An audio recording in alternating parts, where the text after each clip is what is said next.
Good afternoon. On behalf of Asian Chamber of Texas, President Susan Phillips, Chair Mohammed Farshori, and all prestigious board, I welcome you all to our two-day panel discussion on the second day. It is my pleasure and honor to address this distinguished gathering. I want to extend our thanks to our special event sponsors, National ACE, NEC Corporation of America, and Dallas ISD Women's Business Enterprise Department. I would like to extend also our thanks to the community partners, Dallas College, Parkland Hospital, Mead Center, Bank of America, Toyota, Texas Instrument, DFW Airport, DART, Coca-Cola, Encore, Federal Reserve Bank, Community Foundation of Texas, and Southwest Airlines. Our special thanks to DFW Japan America Society and JETRO for their marketing support. We will start with our very first panel discussion on international insights. I'm personally looking forward to this exciting dialogue. I would like to introduce to Urmil Shah, our moderator for this panel. He is also co-chair of this event, chair of International Business Council, and board member of Asian Chamber of Texas. Urmil, take it away. Cool. Thank you, Neha.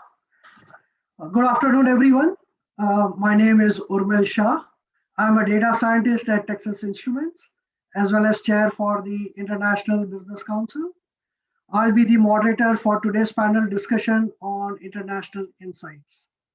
So before we begin, let me briefly touch on what is IBC. So International Business Council helps members on education related to international business. We host delegates. We take international trade missions, explore new business opportunities in Texas, as well as in international markets. You can enjoy all these services by joining ACT. So format for today, we will start with the two Consul General presentation, followed by an interactive Q&A. At the end, we will have questions from the audience. This event will be recorded and be available on YouTube channel. So let's get started.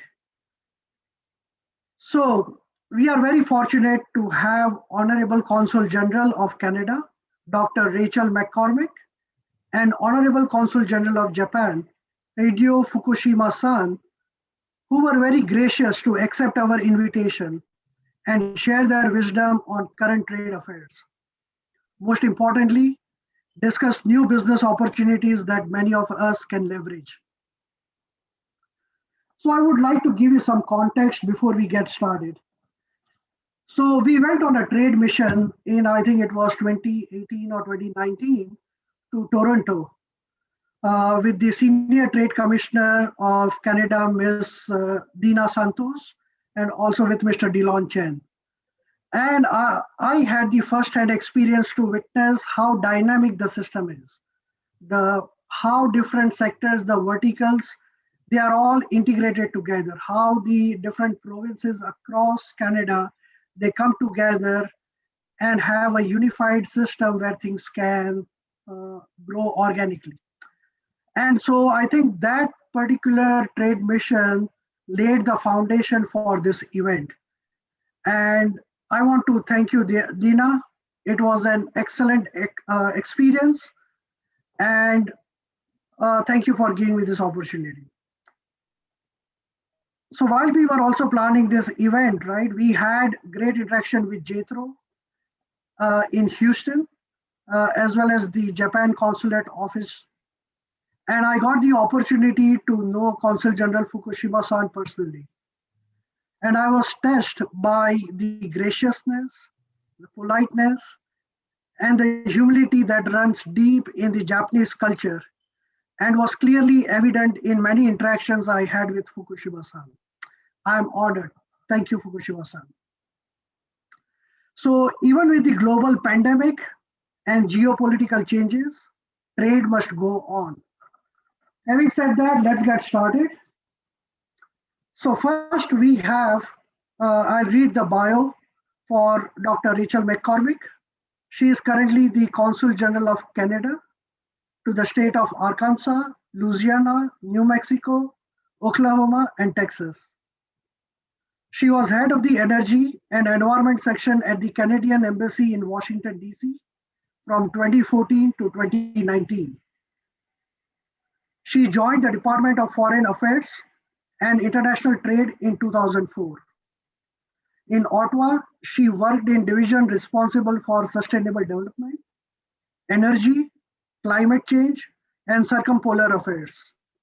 She represented the Government of Canada in a range of international forums, including the Arctic Circle, the North American Commission for Environmental Cooperation, and the United Nations. Previously, she held positions within the Canadian energy sector and at the World Trade Organizations in Geneva.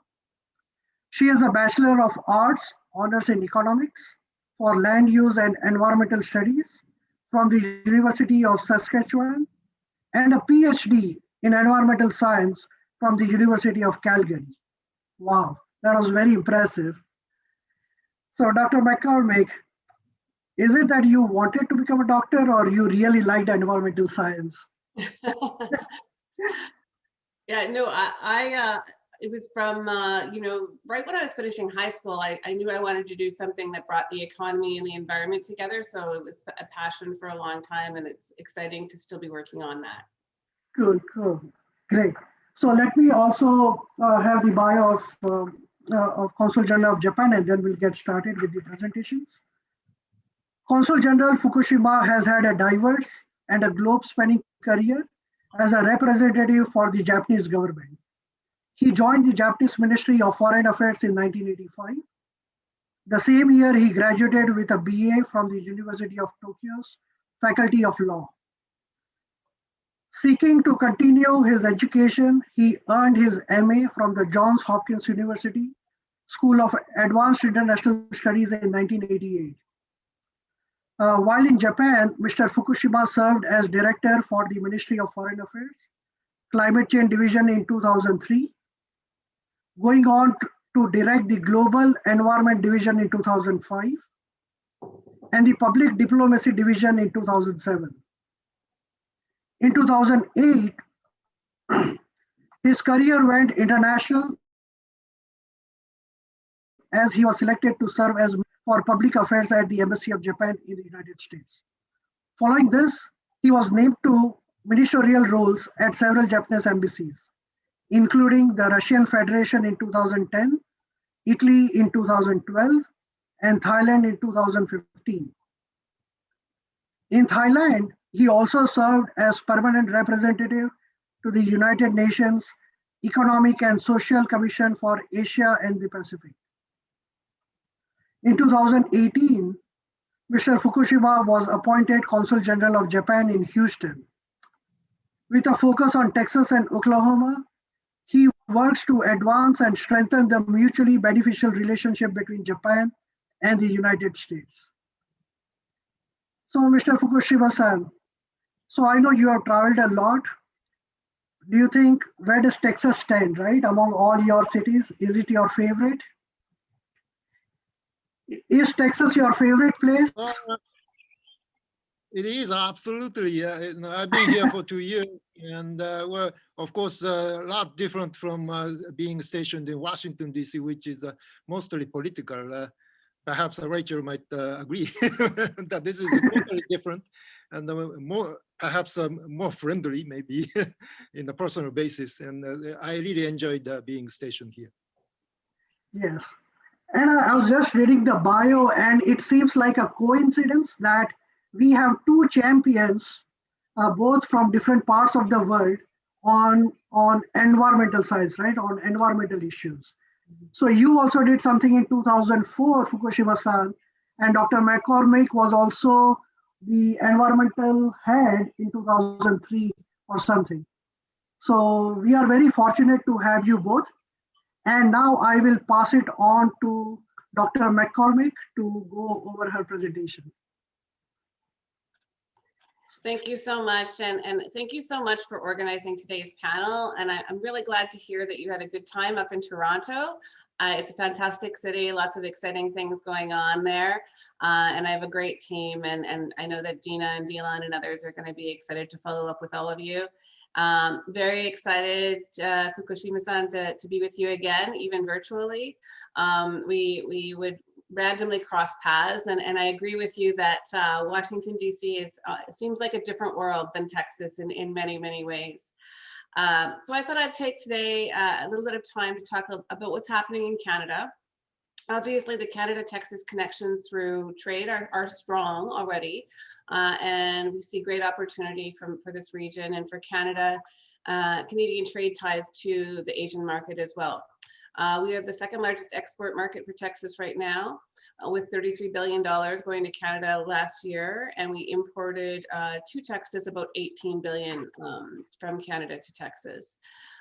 Canadian companies are really interested in Texas. 700 Canadian-owned companies operate here, offering 70,000 jobs in the state at this point.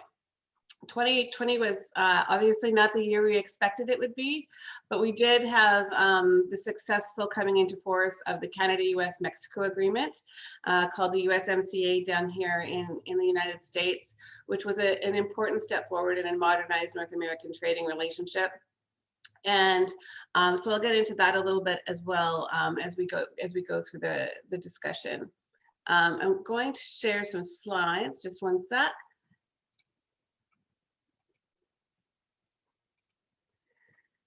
So one of the things I wanted to share with you is the fact that Canada is really a country committed to free trade. We have several free trade agreements now that cover multiple countries.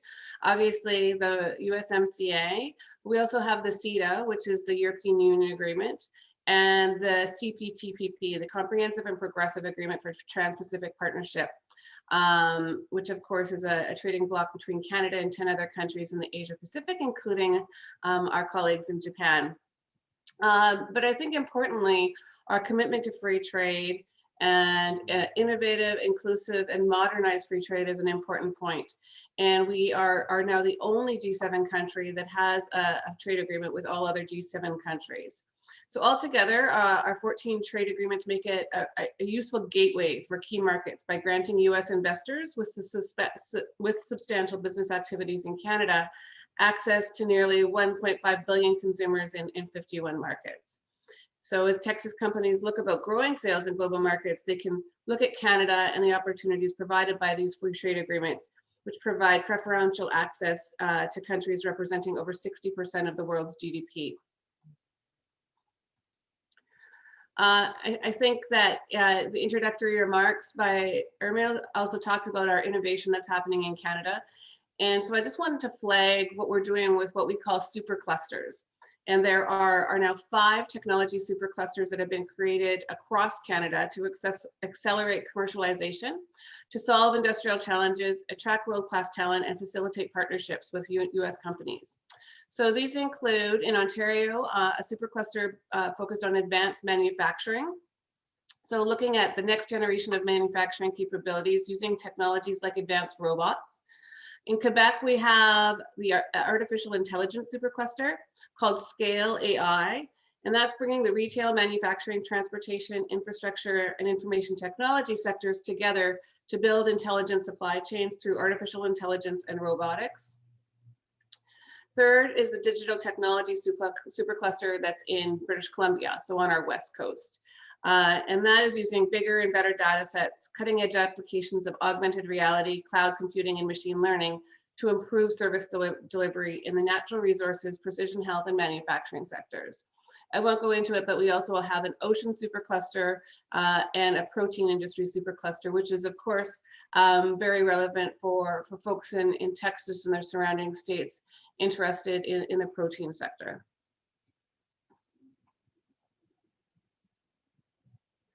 So this just gives a little bit more of a vision into our artificial intelligence efforts in Canada.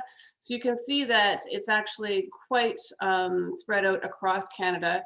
And we have accelerators in all of these locations, 7 cities, as well as investor groups that are focused on artificial intelligence. We see this as a really important area of opportunity. And we see a lot of interest actually from US companies in terms of collaborating and partnering with Canada on the issue of artificial intelligence. And technology talent, I think this is a really important part of the Canadian story right now. When we look at what companies need in terms of labor and opportunity, obviously talent and an expert labor force is important. And so this is just a bit of a snapshot of where Canada's ranking now in terms of the overall tech talent score. And we are investing in improving and enhancing and growing our talent. And we also have an important way to bring talent into Canada, which I'll get into right away as well. Lots of great programs working with our provincial level partners in terms of ensuring that universities are bringing in international students, and we have an international student strategy at the federal level. Really interested in bringing those highly educated students in, but also provincial programs that will create opportunities with local companies to allow them to stay and work and use that amazing academic experience and technology insight in their in a real life job, and hopefully stay and work with that company over time. So another way we talk about our global skills strategy is about bringing people in. So under Canada's Global Skills Immigration Program, there is no quotas on work permit issuance. US companies can identify employee work visa cases with high risks of refusal and transfer critical resources to Canada through an intercompany transfer or work permit application. This can take as little as a 2-week processing time. And we can work with you also to provide opportunities for your family to work as well. Since its introduction 2 years ago, nearly 30,000 people have come to Canada under this skills strategy, including 24,000 highly skilled workers in occupations such as computer programming, information system analysis, and software engineering. We see a lot of interest in this area from companies that are, again, focusing on some of the areas where Canada is emerging as a leader, such as AI and advanced manufacturing. So this is just a little bit of an example of some of the Texas companies that are investing in Canada, generating economic benefits, including securing work visas for key Texas-based employees, reduce software labor costs by 45%, and increase transparency for their efforts in Canada. So I referred to some of the actions by our provincial partners. And so here you see the fact that we have the province of Quebec providing support of 20% to offset labor costs for software engineers. We also see lots of opportunity via our free trade agreements that have been modernized in terms of securing benefits for software exports. I do want to just mention, of course, with respect to the FTAs, that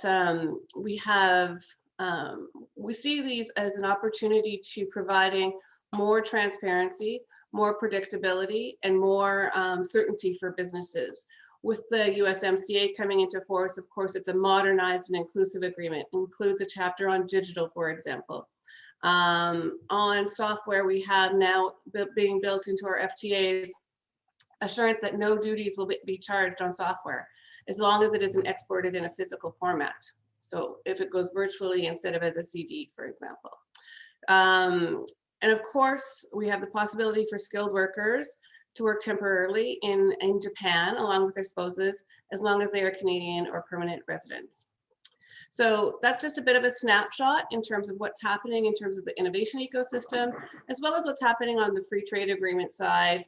And I think that provides a sort of good baseline to have a discussion about the opportunities for some of your members. Thanks.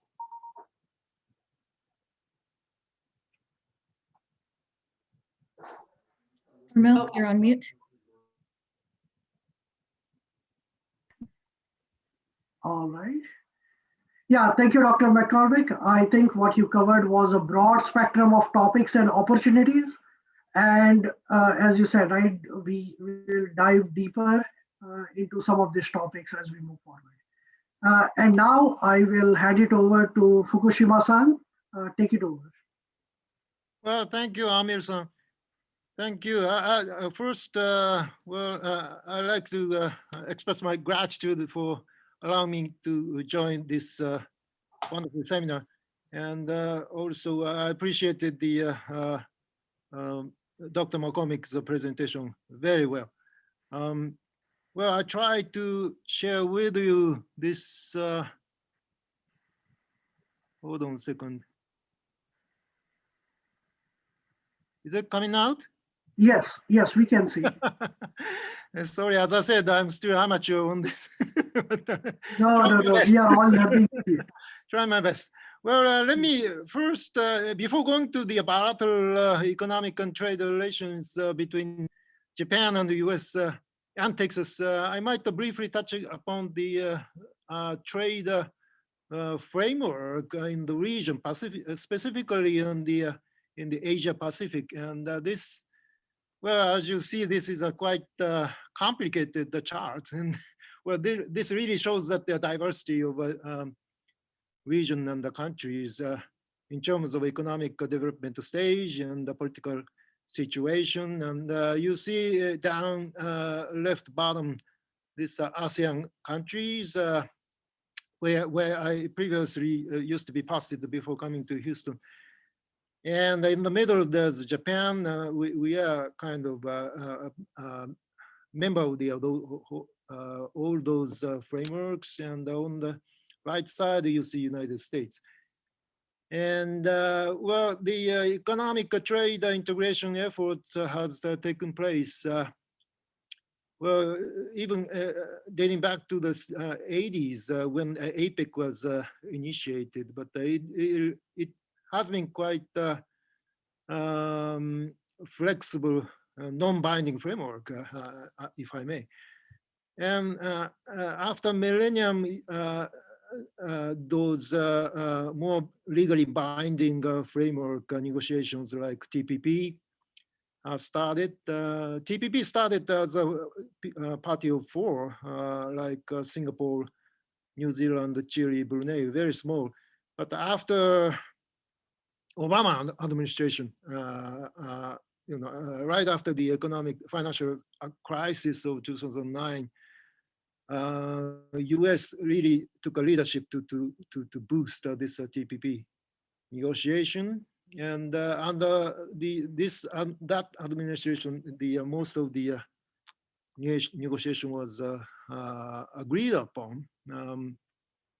But as you might know, that this administration, Trump administration, made a decision to withdraw in 2017. So that left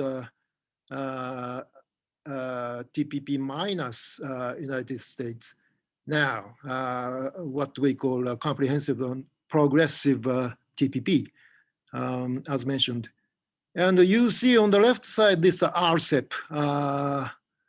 This is a relatively new negotiation following the start of a TPP.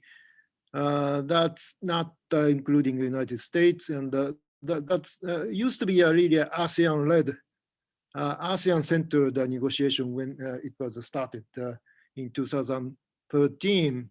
But now seems to be taken over by China.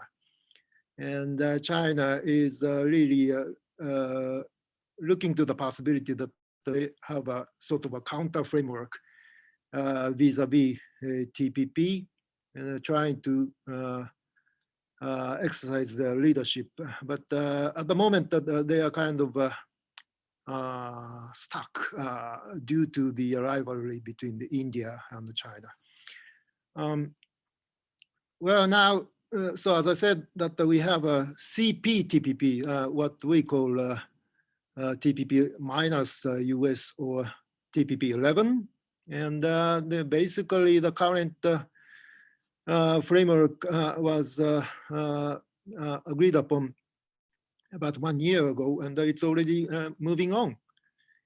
And well, impact has been reduced, obviously, because of the withdrawal of a USA, but still it makes a lot of sense for those 11 member countries to get together to form a higher liberalization for trade and investment, as well as rule making in the new area which was not necessarily covered by WTO. Well, there has been lots of additional negotiation after the Uruguay round was struck down in the 90s when I used to be a junior negotiator for the Uruguay round. But afterwards, Doha round was a fiasco, and everybody just came to got aware that well, it's not going to work. So after millennium, those regional efforts to formulate FTAs and EPAs just came out. So TPP is really one of those successful example, and more market access for goods and services beyond the level of WTO. And if you talk about the Japanese market, for example, agriculture, that Japanese agriculture market includes several sensitive items, particularly rice is the most sensitive one. But now, after this deal done by CPTPP, for example, tariff for the beef has been reduced to 9%, and the pork and the fruits coming down to 0 gradually.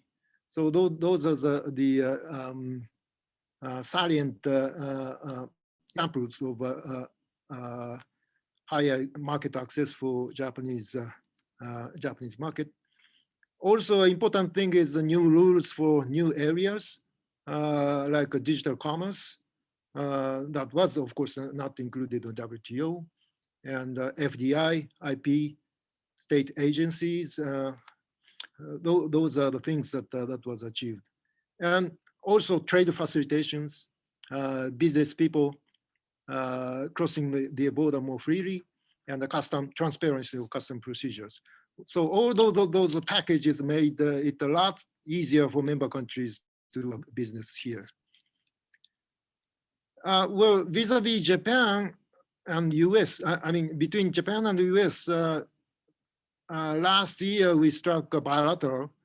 Well, kind of coming back to the partially to the WTO deal, I mean TPP deal, because after this bilateral agreement, trade agreement, simply, for example, the Japanese tariff on US beef, that was a main negotiating item put forward by the Trump administration, but that's really coming back to the TPP level. And also in the TPP, US almost agreed to reduce its tariff on the automobile to 0 over 25 years, but that continued to be discussed. Okay, now on bilateral, just quickly, Japanese investment. I don't know if my chart is correctly expressed here, but basically Japanese investment, I mean trade between Japan and the US has been changed dramatically in terms of composition. In the 80s, when I joined the Foreign Service, it was really more or less a half of the US trade deficit was Japan. Whereas the trade deficit with China was really negligible. But now you see this X line. Red is Japan, and pale blue is China. And now Japanese portion is very, very small. And if you look at these figures, Japan is now almost coming down to 8%, whereas Chinese portion, trade deficit with China is growing. And instead, Japan shifted from exporting its manufacturing products to investing in US. And now as far as a recent record in the 2019, Japanese investment in the United States is a top among the foreign nations. We employ a lot of people, exporting a lot. And the automobile is a major part of our investment. And the important thing is, these Japan Japanese automakers producing locally more than importing. And Japan, Texas, just quickly, well, Japanese companies are surging to Texas due to the many legitimate reasons, geographical locations, excellent workforce, business-friendly regulation taxes, and more than 300 Japanese companies in Texas. You might think about companies like NEC, Toyota in the Dallas area. So these are the status quo, but whereas US and the world investing in Japan, it's increasing a lot and nearly doubled over the past 10 years. And the many Fortune 500 companies. But well, at the moment, US is the number one. But as you look at the figures, we still need more and more investment to Japan. Well, I might touch upon the some of the Japanese market situation and the policies later, but I might stop here for the initial presentation.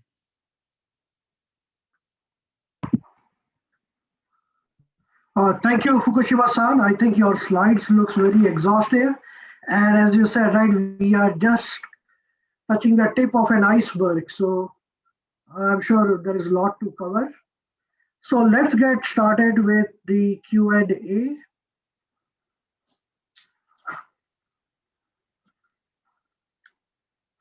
Awesome. Dr. McCormick, you are muted.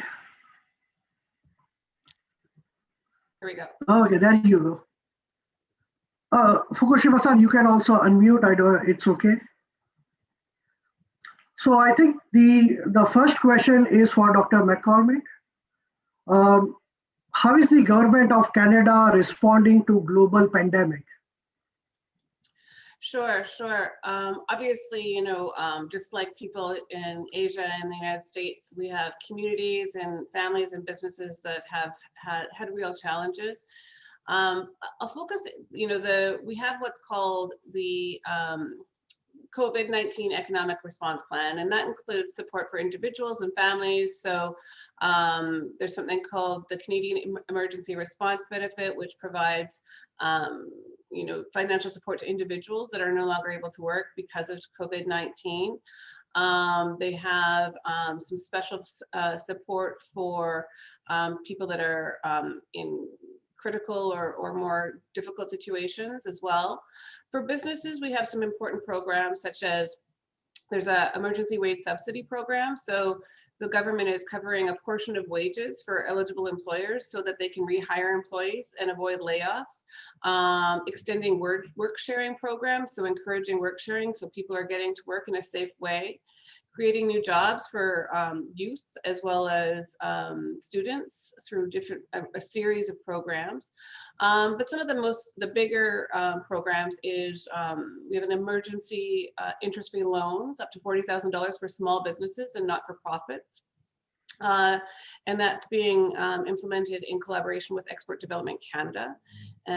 There's loan guarantees for small and medium-sized enterprises as well. So that is helping cash flow with terms that are really agreeable for businesses, with loans of up over $6 million available. We also have bridge financing for larger companies of up to $60 million if their revenues are over $300 million or higher a year. And then there's some interesting support for large facilities in terms of helping them with keeping people employed as well.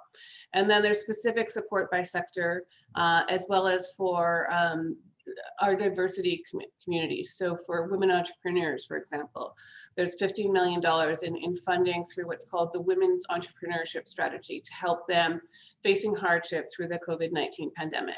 I think that's actually a really important note, because I think our Prime Minister has talked about the fact that in many ways this is a she session, and that it has affected women disproportionately to men in terms of their businesses and employment, and so that's been recognized.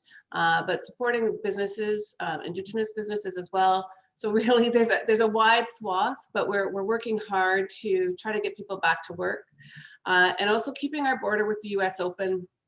for essential business is, I think, another important part of the equation.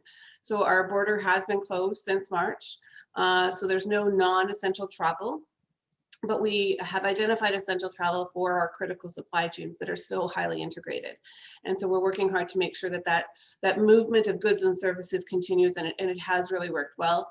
For non-essential travel, even I as a Canadian have to quarantine for 2 weeks when on arrival. So we're finding really innovative ways. So we have set up, for example, virtual investment trips for companies that are interested, and they're working really well. We can take them out to see sites, connect them with people, and then if they want to go up and explore things further, we help them with that.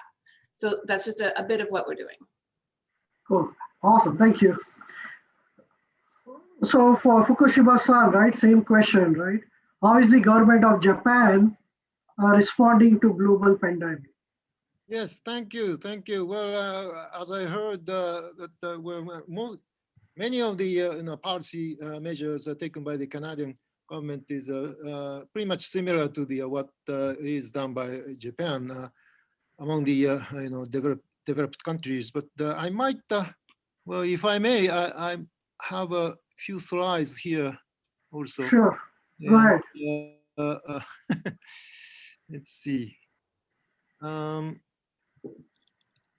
So, well,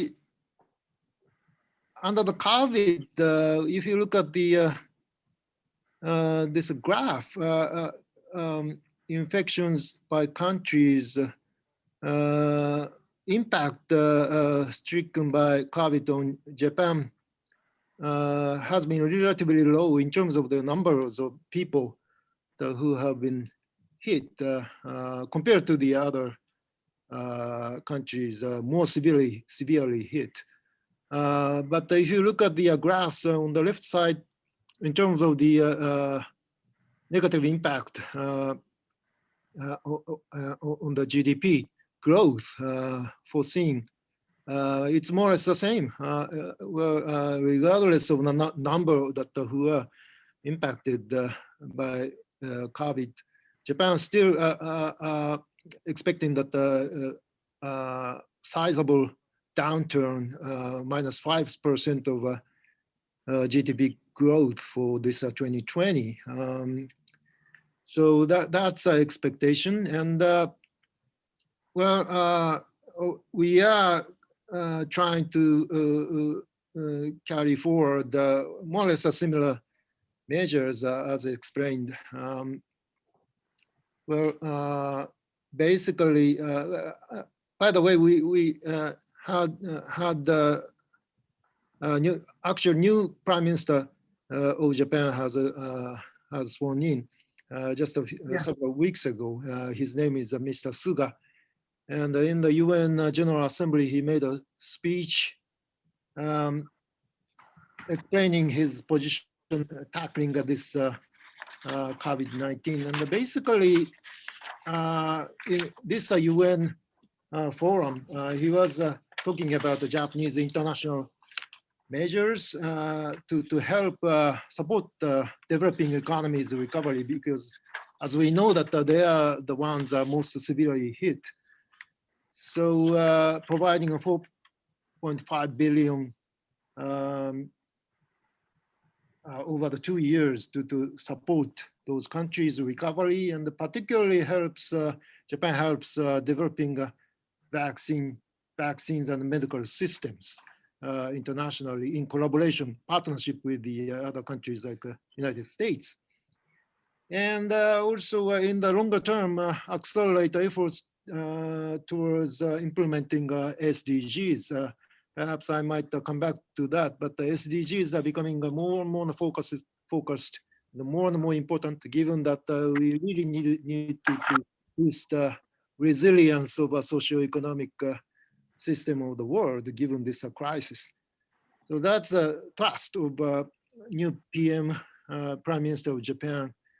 But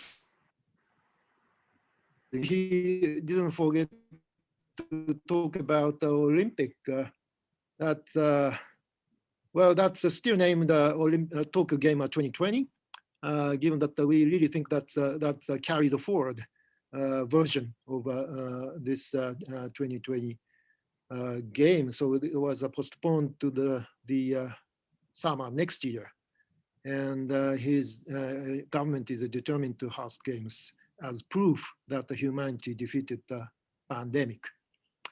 Well, in terms of national measures, particularly economy, key strategy for recovery will be a safety net and digital transformation, which has more to do with the SDGs.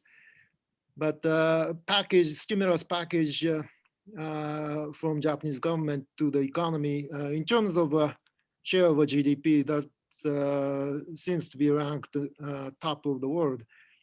And that really includes, for example, one-off $1,000 relief cash for each Japanese national. Employment, well, more or less the same line as mentioned, employment subsidy or subsidy to the medium and small and medium enterprises to survive. And also tourism is the one that who is most severely hit, given that the incoming foreign tourists just evaporated. So more than 15 billion budget was allocated to boost the tourism. Thank you. Good. All right, thank you. So moving on to the next question. This one is for Dr. McCormick.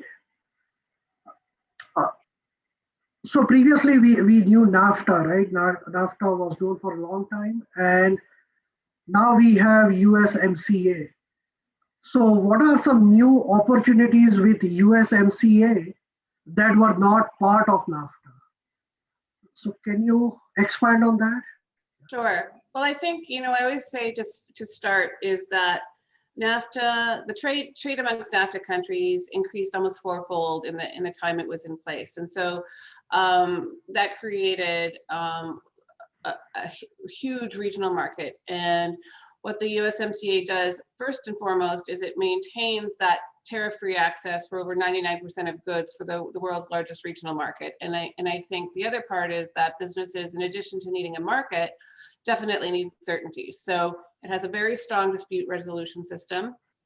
It has modernized chapters for things that doesn't exist before. So I mentioned the digital economy. I always say, if we had been in this situation 25 years ago when NAFTA happened, we wouldn't have been able to talk to each other like this. We would have still been waiting for that noise as we were dialing up. And so, how much economic activity happens through the internet, whether through software or purchasing, et cetera. And so having that digital economy chapter is really important, while maintaining a lot of information on intellectual property concerns, as well as information, personal information, safeguarding personal information. So that digital chapter is really important. It brings the labor and environment into the agreement. NAFTA had a side agreement on labor and a side agreement on environment. On environment, we established an organization that has a strong work program where we collaborate in terms of our shared environment and the issues that we face together. That continues, but now the environment has been brought into the agreement and is also enforceable through dispute settlement. The other part I like to emphasize is that inclusivity and aspect. So there is a chapter dedicated to small and medium-sized enterprises. I like to call them the little engines that could in our economies. And over 90% of Canadian businesses and a huge proportion of businesses in Texas are actually small and medium-sized enterprises. And so we have a chapter dedicated to them, to thinking about how we help them access trade opportunities and investment opportunities within NAFTA. And we've set up a consultative group focused on that as well, to make sure that the agreement is in fact working for them. We do know that companies that trade are more resilient and also grow faster. So for those SMEs, I think that's really important. And then also references in terms of gender and Indigenous businesses as well. So that diversity and inclusion aspect has been brought into the agreement. So just a few of the ways that it's been modernized that I think are really important. Well, thank you. No, I think when you said that. I should say, Fukushima-san, a lot of the content there is very similar to what we agreed to on the TPP, of course. I see. Yes, yes. No, I think the next question is again for Canada. And you reminded me of those dial-up modems where it was like 42 kbps and you have to wait till it dials, right? And now I'm thinking the new kids, they'll be born with 5G and they would never remember what the dial-up was or how it looked like. But this also applies to a digital trade, right? Like what needs to happen to establish digital trade, trust, and open standards as we grow in supply and logistics across different goods and services. Mhm. Well, I think absolutely. So I think there's always that balance of facilitating digital trade, but also ensuring the standardization and the safety of information is important. So I think that our goal was to strike that balance and respect, obviously national laws, while realizing that the economy just works in a very different way now in terms of how we purchase movies, how we purchase, how we collaborate.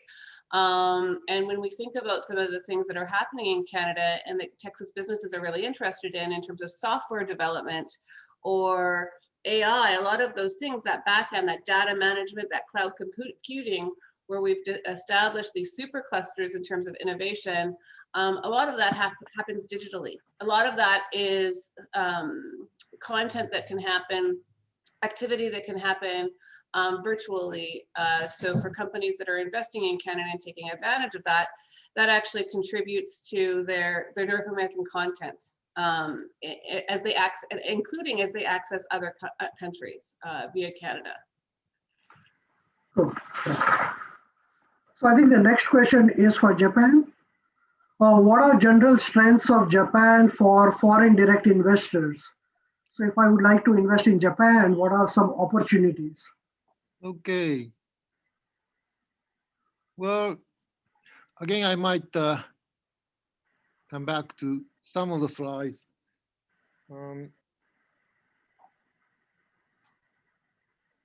Well, so when we ask foreign companies who are trying to invest Japanese market, we ask question of why Japan, and answers to that question is more or less clear in that predominantly the answer is a market size. And well, I'm just telling you in a very general term, but the strong factor of attracting foreign investors is really size of the market, where the relatively higher income consumers exist. So that's more than 70%. And the other answers would agree, say that the growth potential and quality of consumers and et cetera, et cetera. And according to some survey, we are ranked as a number 3 over this third ranking GDP. So well, we are surpassed by China more than 10 years ago, but now we are number 3.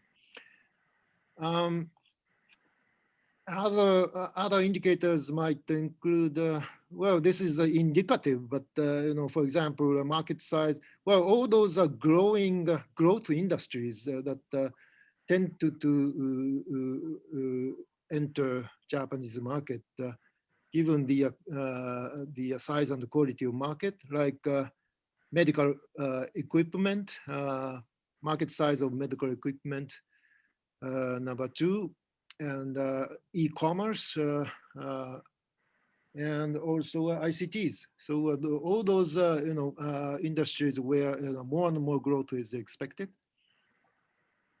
And research and technology, that research funding and number of researchers, particularly research funding percentage compared to GDP. It's a relative term, but it shows that Japan is among the number 1 among the several countries, and the number of researchers per number of people.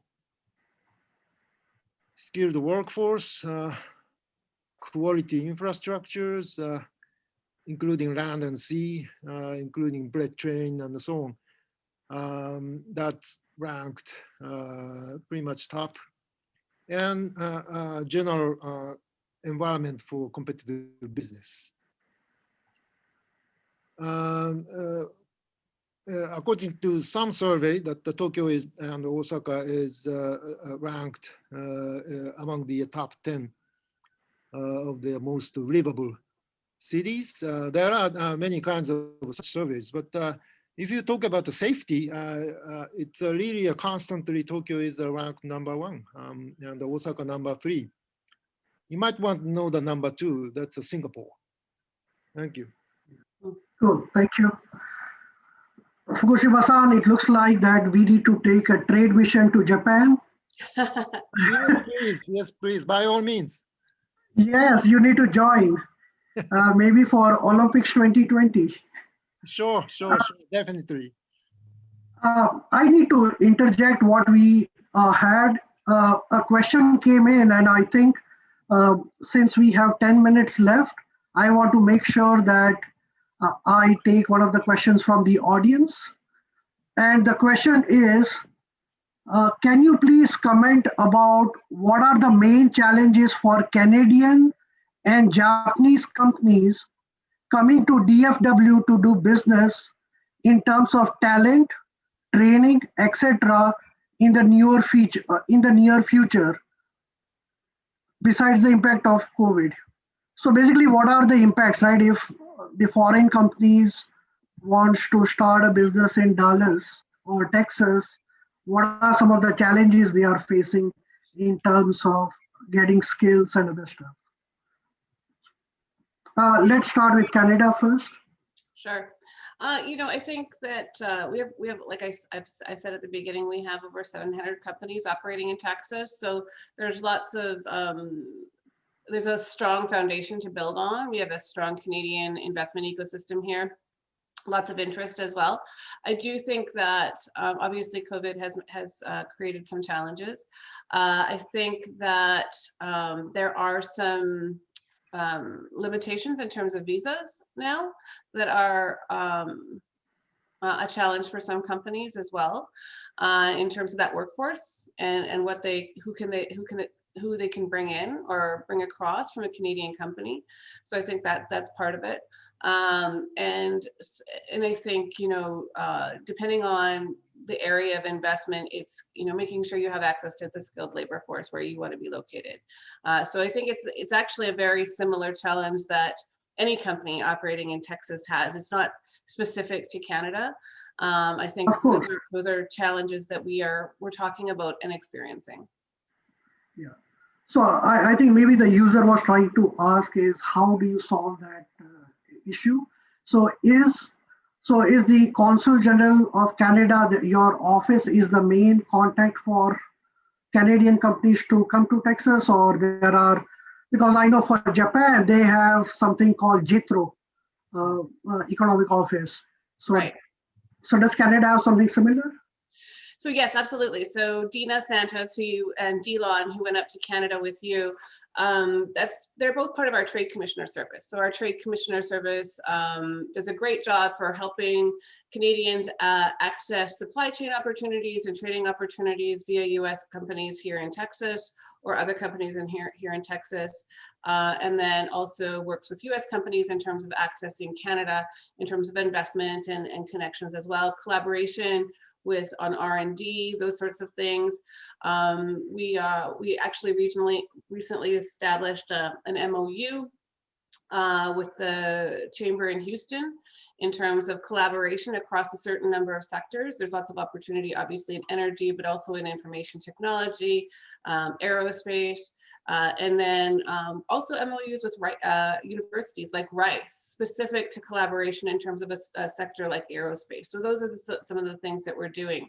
We do work with companies that are investing in, and we work with them in terms of connecting them to chambers in terms of that can give them the on the ground information.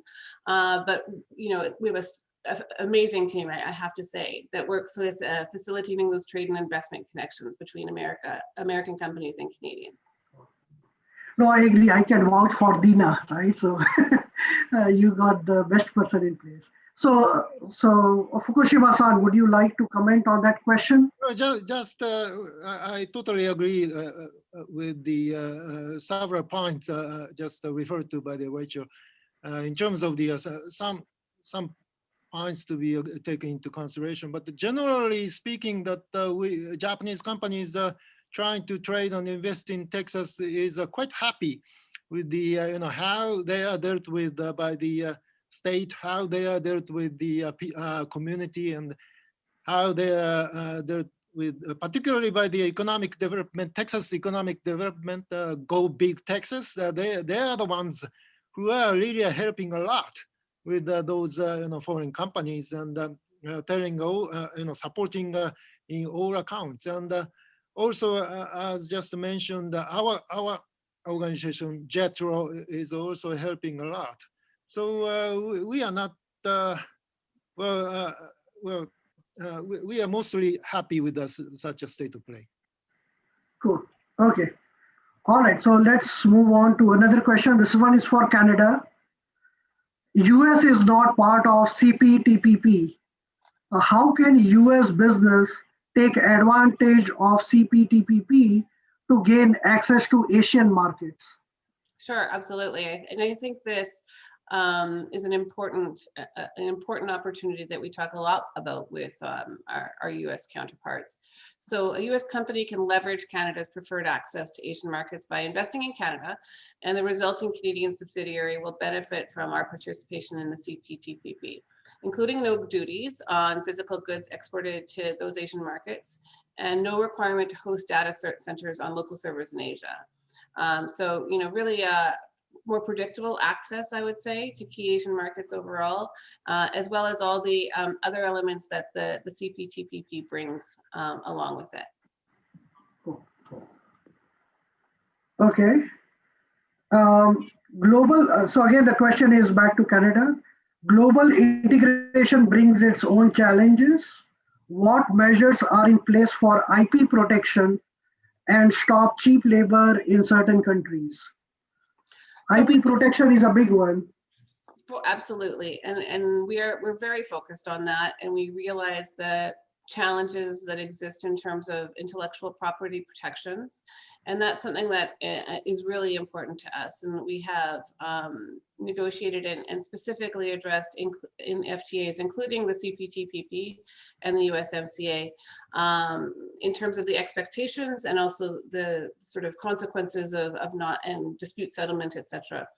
On labor, we have, I think one of the interesting and innovative parts of the new NAFTA, the modernized NAFTA, is that when you look at the rules of origin for autos, I think it was really interesting that we were able to negotiate a phased introduction of labor costs in terms of how much labor is paid per hour, in terms of getting access to that preferential tariff rate within the NAFTA market. And so I think that was very unique and forward-looking.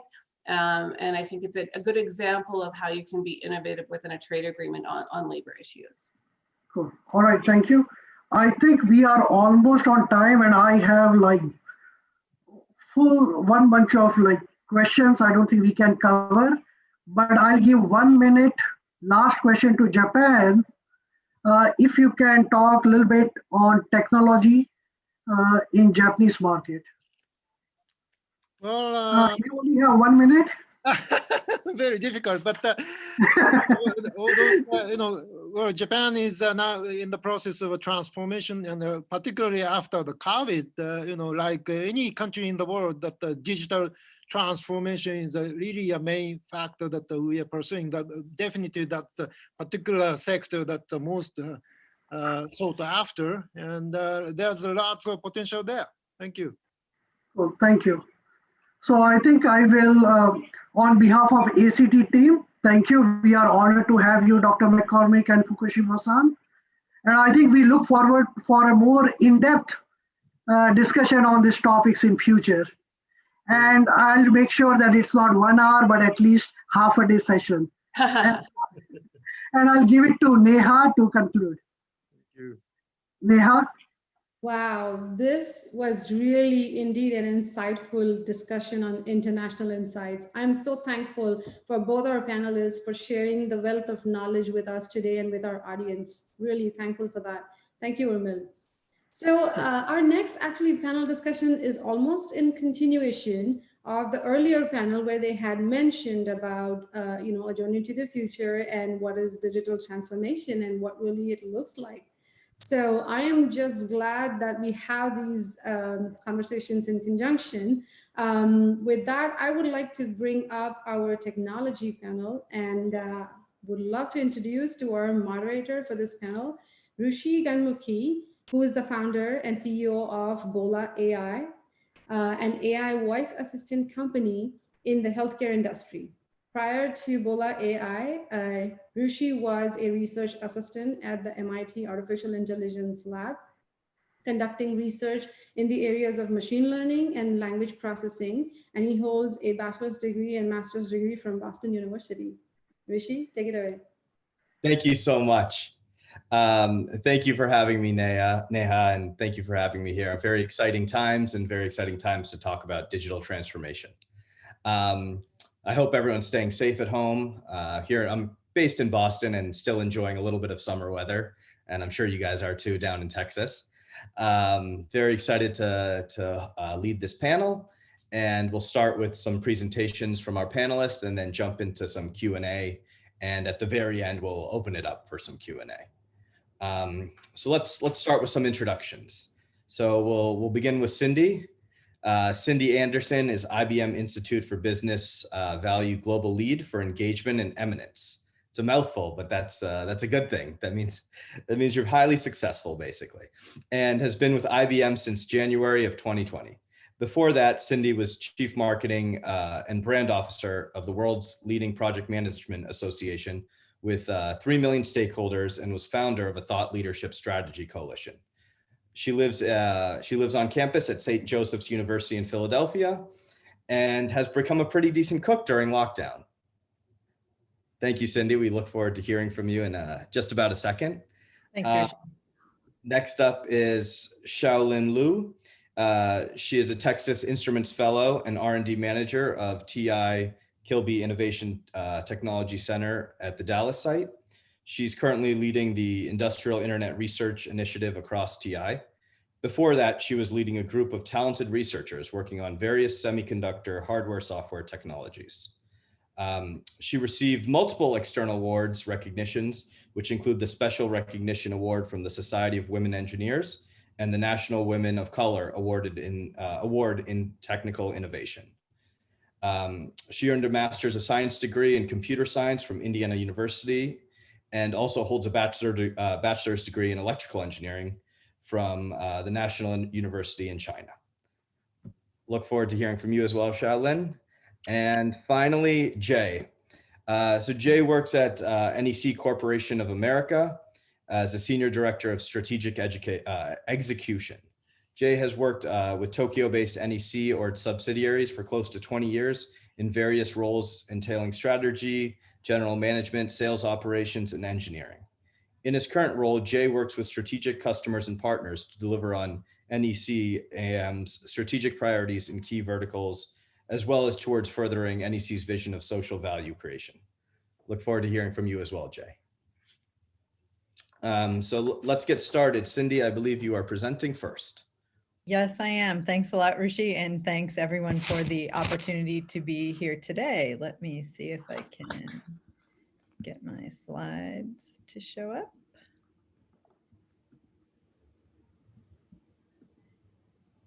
There we are. So thanks a lot again. Very happy to be with you today. As Rushi mentioned, I am the global lead for engagement and eminence. I love that because I tell my family that they can call me your eminence at any time. But what it really means is that I'm responsible for working with the Institute for Business Value, which is IBM's think tank. And we deliver insights from our really unique position at the intersection of technology and business. We're on track this year actually to publish over 200 research-oriented studies about technology and business and delivering those insights. So I'm going to talk today about the very latest study that we just published, which came out earlier this week. So you're getting a very early look at some initial work that we've done on the future of business after COVID-19, kind of the post-COVID look.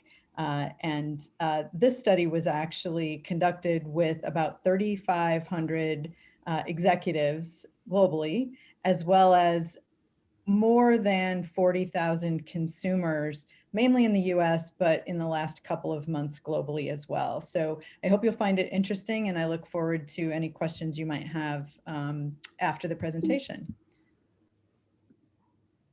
So that's me. So what we found early as we were pulling together this research is that the pandemic has really forever altered how organizations around the world are operating. 55%, as you can see here, said the pandemic resulted in permanent changes to their organizational strategy. 60% say that COVID has altered their approach to change management and also accelerated process automation. And 64% acknowledge a shift toward more cloud-based business activities. And I know we're going to talk more about technologies later during the Q&A. But what this study did or revealed was that there are 5 what we call epiphanies for the post-pandemic business landscape. And when we look at what these epiphanies reveal and what it means for leaders, I think you'll see that there's a little bit of a playbook for us all to pay attention to as we move forward. So I'm going to talk a little bit about each one of these. And again, if you have questions, please feel free to put them in the chat for later or reach out to me separately as well. So epiphany number 1, this may not seem like an epiphany. Digital transformation was never just about the technology. You know, funny, huh? It doesn't sound so much like an epiphany, but what we've seen in research up to now is that organizations were acting as if digital transformation could be completed successfully just by focusing on technology and not by focusing on the important people aspect. And you'll see that almost as a thread through the entire research results. So 59% of organizations have said post-COVID that they're accelerating the pace of digital transformation. They're also accelerating their investments in digital technologies, which is a good thing. And what they're finding, interestingly, is that 66% of them have said that they've been able to complete initiatives as part or during COVID that previously encountered resistance in their organizations. So we're going to talk a little bit more about that in terms of understanding how to use crisis and preparation for future crisis or disruption to your benefit within your organization to maintain that flexibility. This is a little bit of an eye chart. You will have access to these slides afterward if you'd like to take a look more thoroughly. But what's happening is that executives are trusting their own organizations and the technology within their own organizations, and they're investing more in those technologies as well. And the key areas where they are both investing and speeding up are things like workforce, the workforce environment in several different ways, process automation, things that are helping the organization get faster. And those are the main target areas. And you'll see a little bit, you'll see some of the others here on this slide as well. So epiphany number 2 really goes back to that human element, which is the change is important, the technology is important, but without the human element, there really can't be any success. So what we're seeing is that as organizations are doubling down on investments in technology, and workforce is a key aspect of that, sometimes though that human element is taking a back seat. So improved employee satisfaction and retention and improved customer service are actually the bottom 2 benefits that organizations are looking for as an outcome of their digital transformations in the next 2 years. And we think that that is going to be difficult for many of the organizations. And even more alarming than it being a little bit less of a priority than maybe some of the other priorities that they have.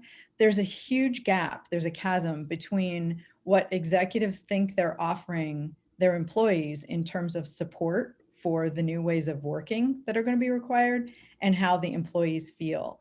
And that gap, that chasm appears across the board, from physical and mental health support, from their own financial well-being, from communications and guidance on what the organization is doing relative to COVID and to keep the organization and the employees in the workforce safe, as well as how they're learning new skills. So you can see here some of the data on what executives have said that they think their organizations are doing and how employees have responded to the same type of questions. So this is a really important topic and conversation to have, and we'll talk again a little bit more about it when we get into some of the things that organizations are doing to overcome these challenges. Then epiphany number 3 is really about corporate strategy and how the stress of this long-lasting, seemingly never-ending pandemic is really hijacking strategy and creating confusion among executives. So what we're seeing in this study in particular is that executives are looking inside. They're looking at operational capabilities. They're looking at strengthening the foundation, but almost at the expense of things that are going to help with their drive their business in the future. What you can see here as well is that pretty much everything is a priority on the internal side, on the operational side. And we all know that when everything's a priority, nothing's really a priority. So we expect that we're going to see some shift in these competencies that are being prioritized in the upcoming versions of this survey as well. And potentially we'll see a swing back toward more externally facing or focused items like customer experience. Because we know that those kinds of things, those harder to reach goals, those longer term objectives are really the kinds of things that are going to drive growth and innovation. So it was a little bit surprising to us that we saw such a focus on the internal operational aspects of business in the short term. And again, we think that we think and we hope that we're going to see this shift back to executives really balancing, having a more equal balance between that internal focus on operational capability as well as external focus on the kinds of things that customers and employees are going to need to be successful moving forward. Epiphany number 4 is really around partnerships. So we know, and we've seen this in all of the business press, some organizations will win, many won't, but those who do are really not going to be able to do it alone. So partnerships and ecosystems are very, very important moving forward. So some are saying, and maybe you've seen this in some of the business press, that the current environment is somewhat K-shaped. So some organizations are skyrocketing and are incredibly successful. We can all think of those, while others are really struggling, and we can all think of those as well. You know, transportation and airlines are a couple that we know are really struggling at the moment.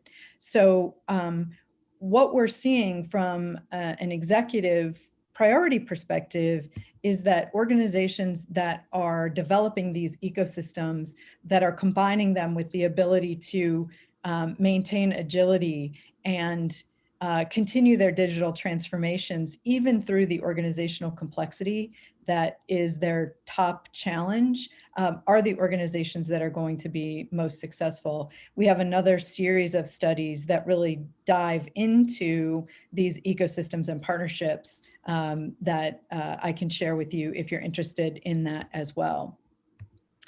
And then epiphany number 5 is really around sustainability. And sustainability has been an important business topic for many years. But what we're seeing now is that health is now the key to sustainability for the future.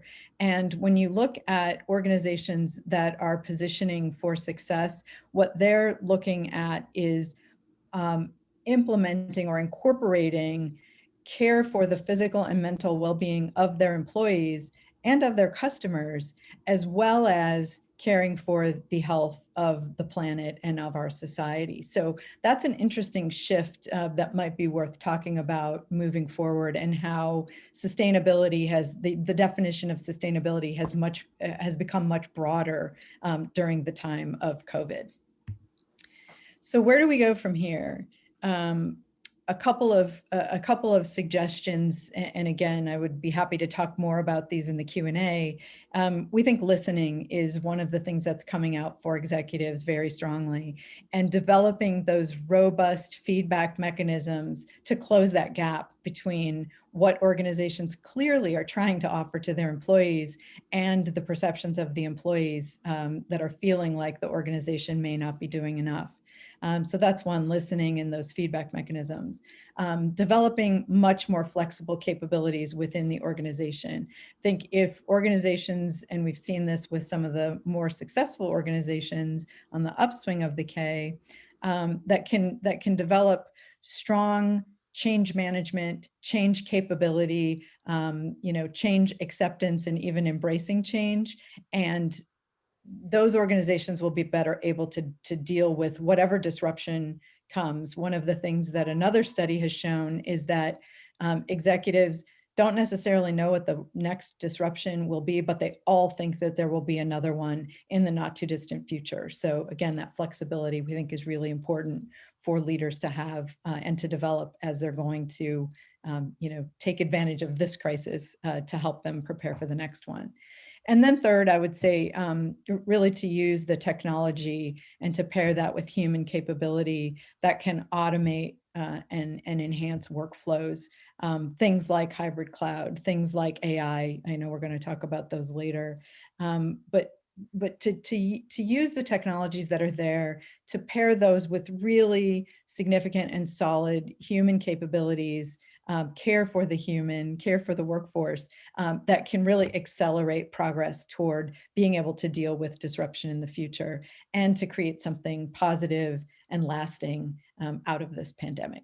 So with that, Ruchi, I think I'll stop there and turn it back over to you so we can hear from our other panelists.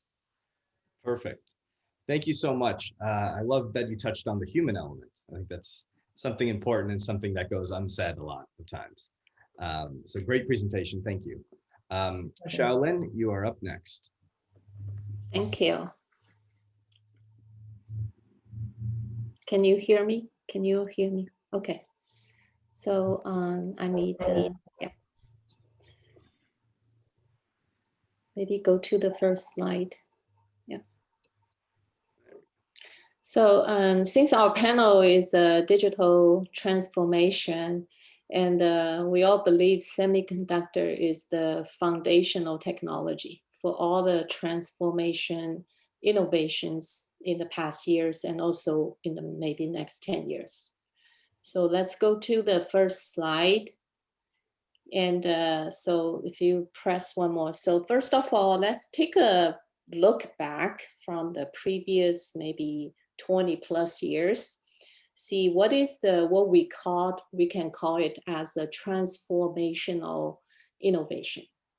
And of course, there are so many innovations, but I believe the things that really changed everyone's life and make the world a lot different from where we were before is those technologies. So I highlighted a personal computer. It's the first time the PC come to the individuals. So we're able to compute in the personal level. That is definitely one big leapfrog kind of innovation. And the second one is, now we call it internet. At the time, it's really all these PCs, no longer the standalone PCs. They are all get connected and connected to something called internet with PC only. And that is a fundamental transformation for the digital of everything. And as you see, there is a sign of wireless and wireless technology behind the scene actually is a key contribution to this innovation technology. And then in the move to the year of 2012 to 14 time range, we see mobile phone. I still remember when first time Steve Jobs announced the Apple phone. And at the time when he announced it, I think a majority of us just think it's such a cool phone. And none of us has even thought about how many this technology changed our daily lives, from medical to industrial to individual consumer. Such a huge, and also its impact is not ending. And at the same time, I'm also showing, the $1 million, because semiconductor, each of these transformations all have semiconductor technology underneath. And we all here in the semiconductor technology, we talk about Moore's law, right? We're able to make it smaller, but at certain time, semiconductor node, the Moore's law start to maybe stop to scale. So there will be some technology that goes with it. So maybe here, if you click one more time, I just want to show, this is one example. Again, it shows based on the semiconductor CAGR. And how does that change relative to the world population? The world population is growth in the last, in 1990 to 215 at this ratio. And then I also show the gross world product, of course, electronic product. And then underneath is the world growth of the semiconductor units. So you see how the semiconductor is played such a great, fundamental role behind the scene. Again, behind the scene, what you see is a app, is a device, but the semiconductor is the foundational technology behind the scene for all the innovations in the past years. So if you just click one more click, so this is showing, I just take the growth ratio of the whole semiconductor based on just take electrical vehicle as or a vehicle. We all know vehicle is going to grain, going to autonomous, but behind that, it is very interesting. You see, started from 2009, the number of semiconductors is growth in the exponential ratio for per module and per vehicle. And of course, down the road, when we headed towards the complete autonomous vehicle or completely green electrical vehicle, you'll see more and more semiconductor. So this is looking at the history and what is this digital transformation, innovation that has happened that impact our life and how semiconductor played the role this. And moving forward, I think, Rishi, you have a question to us. You shared with us in advance is, what do you think? What is this killer innovation in the next 10 years from 2020 to 2030? And my answer, again, different people will have a different answer, but my thinking is you're not going to see single thing like a single technology such as personal computing or internet will change everybody. It's going to be a lot of things.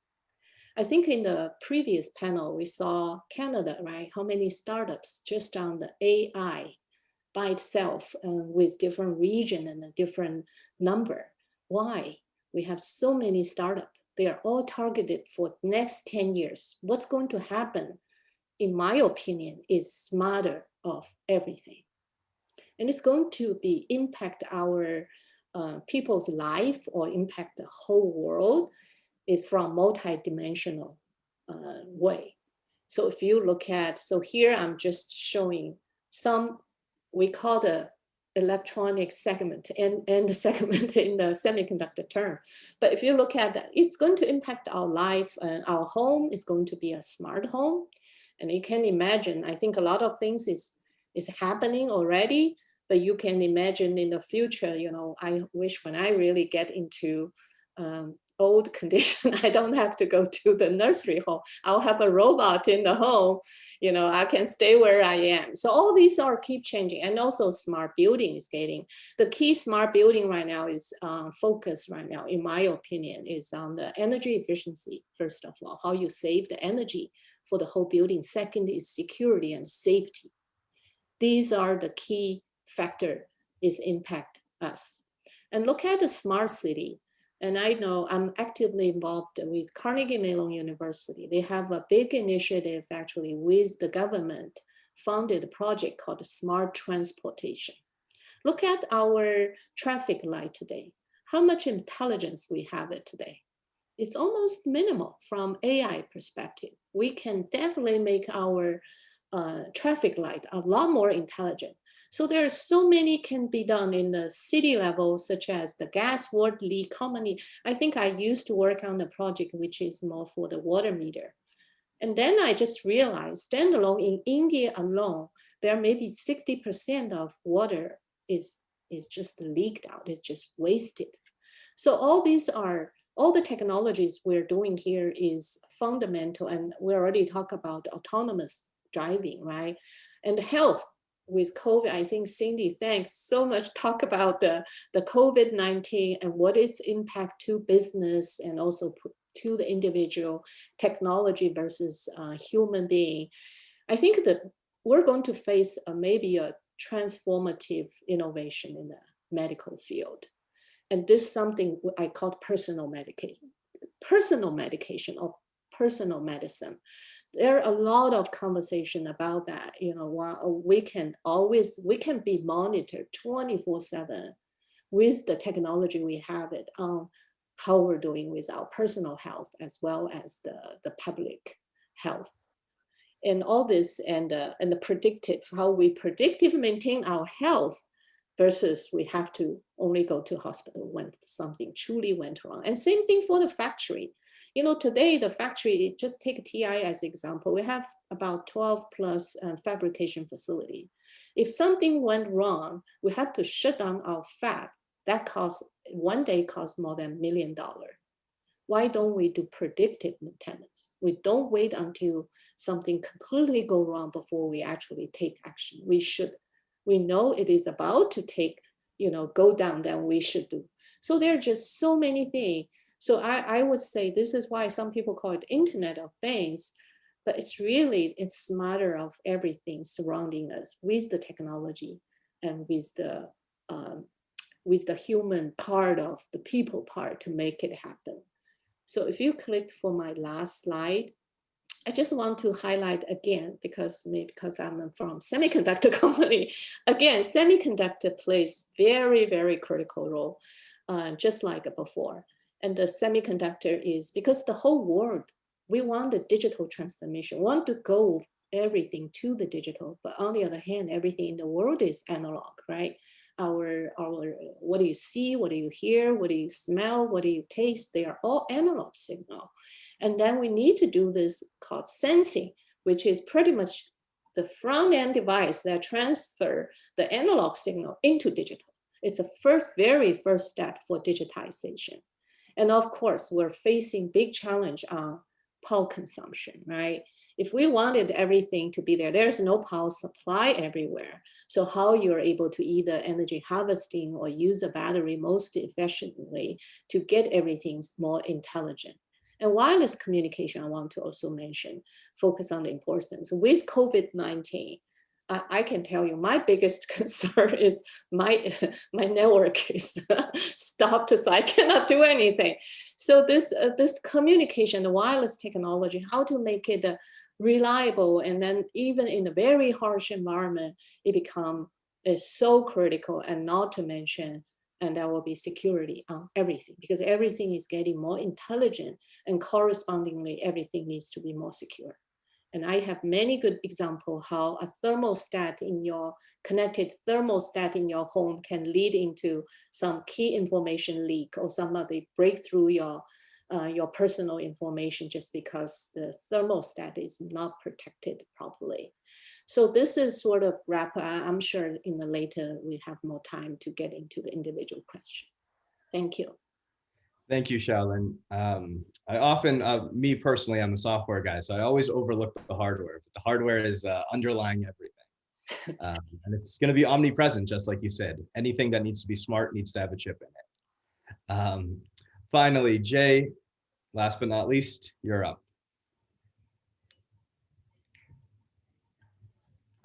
Oh, Jay, I believe you are muted.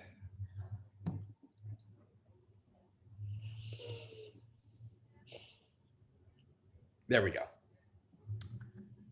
Rusham, okay? Yes, perfect. Yes, good afternoon, everyone. Thanks for taking the time. I'm Jay Jain. I'm the Senior Director for Strategic Execution at NEC America. So since NEC is not so well known in the US like my previous partners here, I thought I'd give a quick introduction about NEC Corporation, also talk about how we approach digital transformation, and specifically talk about some of our examples of digital transformation right within the US. So NEC is a global telecom, IT, and public safety solutions provider. We are headquartered in Tokyo, roughly 100,000 employees plus, $28 billion in net sales. That's our super tower actually in Tokyo. We've been a Fortune 500 company for many years. In fact, we've been in existence for over 120 years and have been constantly acknowledged as one of the top 50 companies in the world. We dedicate roughly 5% of our revenue to global R&D labs, including 2 in the US. We have 1 in Princeton, the other one in Cupertino. And we have close to 49,000 plus patents over the last so many years. And we are also a biometrics and global public safety solutions leader. So we'll talk about biometrics and global public safety and how these become essentially a part of digital transformation and digital identity solutions. So for as long as I've known, these are the goals that NEC has aspired towards, essentially social value creation along the 7 themes, starting with safer cities and public services, infrastructure, communication, specific vertical industry subsystems, the working environment, which has become so important in the post-COVID world, and then overall quality of life, and closing it out with sustainable Earth. It's all about a sustainable future. About 5 years back, the United Nations came up with the Sustainable Development Goals, 17 of them, and actually one of our previous speakers, the Consul General from Japan, he actually spoke about the SDGs, but NEC was thrilled when we were able to pretty much map all our 7 themes to 1 or more of the SDGs. And pretty much all that we're doing is in service of these themes or the SDGs. So this is an eye chart of all that we do. As I normally say, we do everything from submarine to space and everything in between. So we provide ICT-based social infrastructure solutions. So just want to highlight a few. You see these seafloor optical cables, and I'll talk about that briefly in the next slide. Shailin mentioned about water management and leak detection. We have solutions for that. Digital TV transmission, I'll talk about that briefly. But all these are essentially elements of the digital transformation, and many of these have actually gotten accelerated in the last many years, especially with AI, 5G, biometrics, and blockchain. Just quickly, history of innovation. So right from 1964, and I just went back 50 years, TV broadcast for the 18th Olympiad in Tokyo. That was the first in the world. And you can gloss over some of these. I want to highlight in 2002, the Earth simulator, which was the world's fastest supercomputer then, was computed. Even before we started talking about quantum bits, NEC was the first one to demonstrate operability of quantum bits in 1999. And then the one thing I want to highlight here, in 2019, first in the world to capture fingerprint images for identification of newborns. This might sound trivial, but actually it's very critical. World over, roughly 2.5 or 2.8 million children die every year before the age of 5. And one big reason why they die before the age of 5 is the fact that they've not been vaccinated enough. United Nations has actually concluded that almost 90% of those deaths would have been avoided if those vaccinations were taken in the first 8 or 10 weeks. Unfortunately, for a newborn without a digital identity, especially in developing parts of the world, the only form of digital identity is a fingerprint. And a fingerprint actually up until now has been very difficult, especially for young ones to capture. So when newborns, they have so much of water content that the fingerprints cannot be taken or don't retain value. And for the first time, NEC was the one to actually be able to capture these fingerprint images. And we are also working with the Vaccine Alliance to ensure that using digital identity for these newborns, along with all the work we're doing on the vaccine front, we can actually reduce some of that mortality that exists for newborn and young children. NEC has been very strong in communications, so it's #2 in terms of PBX and IP-PBX market globally. I mentioned earlier about the submarine cable transmission, pretty much all that is enabling the digital transformation that we're talking about. NEC has laid roughly 300,000 kilometers of submarine cable globally, which is, if you were to go around the Earth, it's 7.5 times the Earth's circumference. So we are actually the #2 provider when it comes to total submarine cable transmission. And even with respect to 5G, we've shaped the mobile phone networks right from 1G, 2G, all the way till 5G pre-trials, the pre-commercial service, and most recently also working on the network safety standards. So we played a critical role in the communications globally over the years, which again is a precursor to the digital transformation that we are now up against. Wanted to also talk about the biometric authentication. NEC has been a global leader with respect to finger vein, fingerprint, face, iris, voice, and ear acoustics. And as you can see from all the wins we've had in the National Institute of Standards and Technology over the last so many years with respect to fingerprint, iris, as well as face, we are #1 and we've been #1, very accurate and very high performance. I also mentioned to you about NEC being a leader in global public safety. So using some of the technology core that we have, we're able to leverage some of these globally in service of public safety, digital government.